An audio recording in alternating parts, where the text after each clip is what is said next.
Sekarang kita tentu mau agak fokus ke yang pembahasan sifat sistem ya.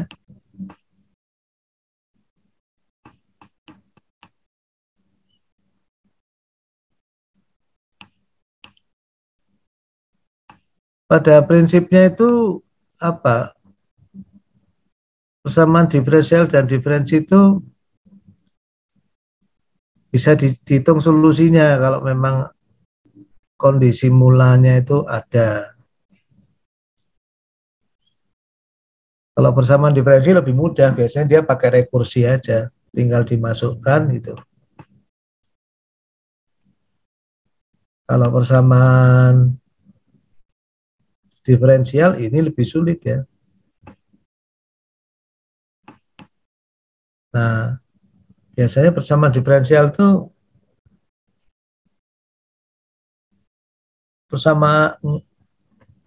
jarang banget yang ada cara mencari solusi umumnya ya. Biasanya ini didekati ini dengan integrasi seperti ini. Integral kan belum tentu bisa dihitung ya.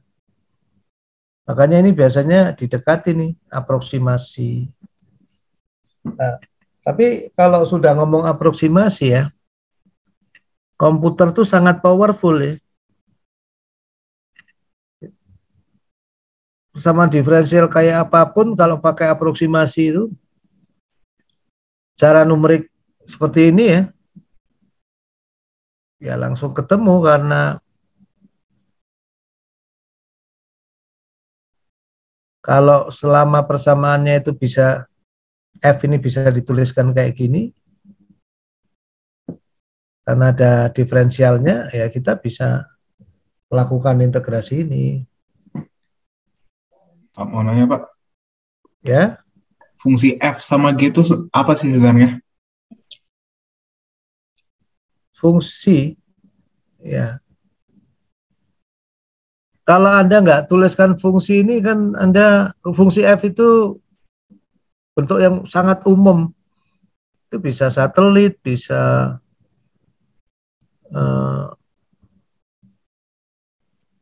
kolom distilasi, ya, bentuk yang sangat umum yang menunjukkan hubungan antara U dan Y. Contohnya yang tadi itu ditambah, ada koefisien-koefisiennya. Kalau fungsi umum ini bisa hubungannya nanti kosinus dan macam-macam ya. Ada triliunan hubungan, hingga hubungan yang bisa dinyatakan dalam F atau G itu. Salah satunya bentuk yang tadi ya, yang contoh-contoh itu yang bentuk gampangannya. Contohnya F itu kalau di contoh kita tadi ya,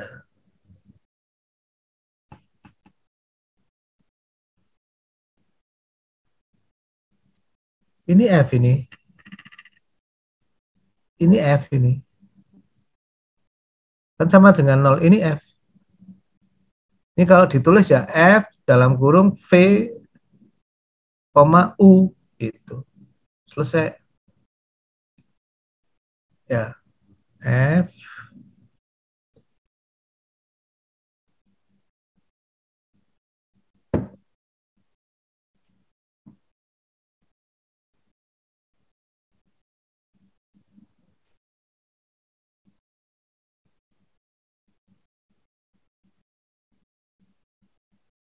dV per dt, V, U sama dengan 0. F besarnya ya ini, fungsi ini gitu. Siapa yang tanya tadi? Tadi. Jadi kayak bebas, fleksibel ya Pak? Iya, fungsi bebas. secara umum. Betul. Oke. Kasih Pak. Nah, itu kehebatannya Pak Koakernak itu ya. Teorinya tuh umum banget. Bentar ya. Pak, saya boleh izin tanya nggak? Itu kenapa untuk rumusnya itu harus selalu sama dengan 0? atau emang dari sananya? Ya, sebetulnya kan kalau Anda pindah U-nya ke samping sana, kan jadi dia itu U di sini, terus di sininya output itu. Ya, kenapa? Karena sudah banyak banget sistem yang bisa dinyatakan dengan itu gitu. Anda sebetulnya nggak pasang nol ya boleh-boleh aja. Ya, tapi Anda mau pasang berapa? 10, mau sejuta, tetap aja bisa dipasang nol lagi, kan tinggal digeser. Jadi, kalaupun nggak dipasang nol itu, ya without loss of generality ya. Tanpa, jadi kita pasang nol itu kita nggak kehilangan keumuman bentuk fungsinya. Nah, Pak Quakernack itu enaknya bukunya tuh gini, ada summary, itu ada teorema-teoremanya gitu ya. Anda tinggal kalau pusing baca itu bisa baca summary-nya ini gitu. Nggak harus baca semua. Kalau nggak ngerti baru baca rinciannya. Kalau yang rajin baca semua ya nggak apa-apa. Nah ini contohnya dia bilang apa? Persamaan diferensi maupun persamaan diferensial itu punya solusi. Kalau ada kondisi mulanya, ya kondisi mula itu kalau di persamaan diferensial itu Y pada waktu ke 0 atau T0 turunannya sampai turunan ke N ya. N besar ya. Ordenya ini disebut N. Kalau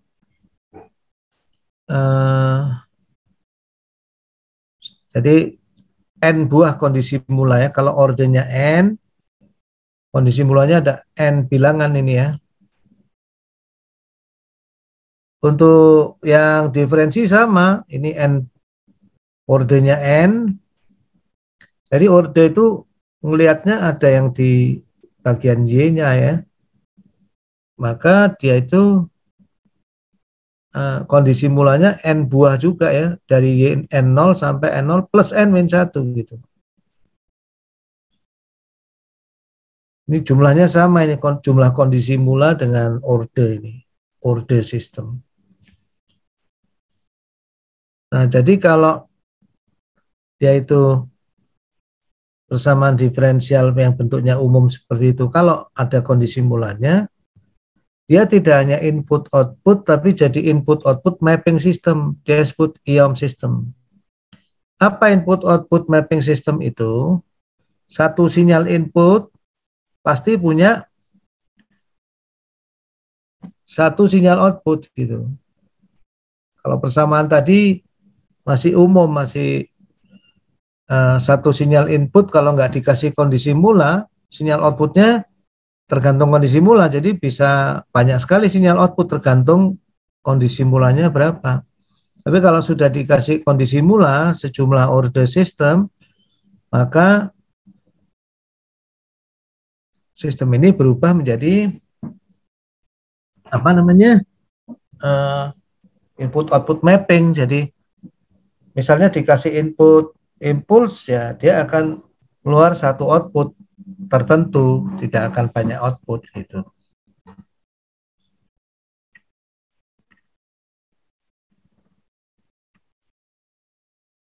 Nah, harus ada seni mencatat Anda ya.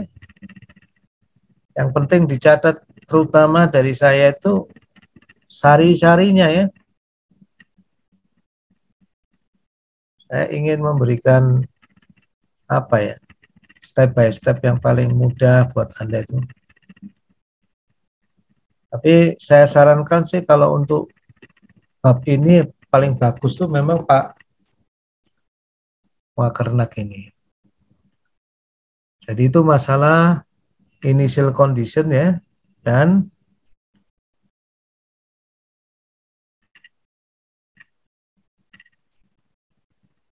input output mapping system atau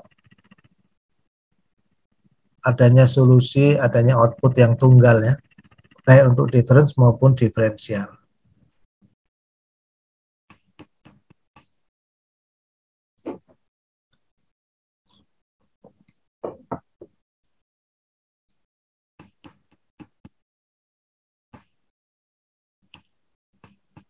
Nah, kemudian yang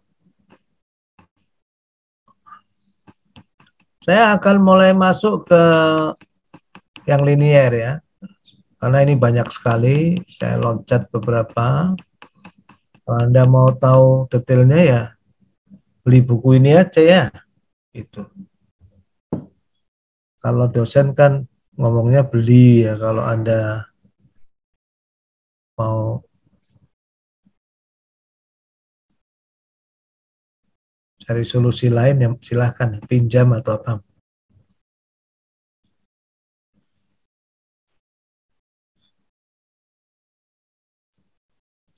Nah, kita akan fokus ke bentuk yang linier ya.